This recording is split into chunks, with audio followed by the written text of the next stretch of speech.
In this guide, I'm going to show you how you can use Flash Impact here in Sailor Piece on Roblox. Before we do get into this guide, make sure to like the video and subscribe to the channel with all notifications on. It really does help the channel and it lets us know that you want more content like this. We'd greatly appreciate it. And if at any point throughout this guide you had any questions, just ask them down in the comment section below and we could help you out further. I'm going to be doing my best to reply to every single comment down there. But first things first, what you need to go ahead and do is travel over to Shibuya Station. So interact with the teleporters and make your way over to Shibuya Station. And once you're there, you need to go ahead and look for the area that's kind of connected over with the cursed vessel right here.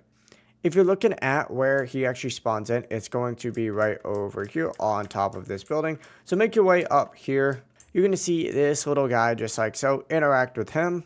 This is how you go ahead and give the Flash Impact to him. That allows you to use it.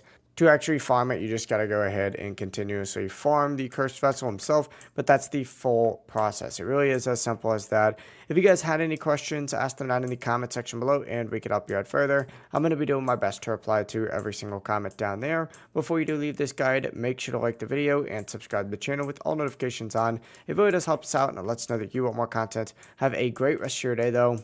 Peace.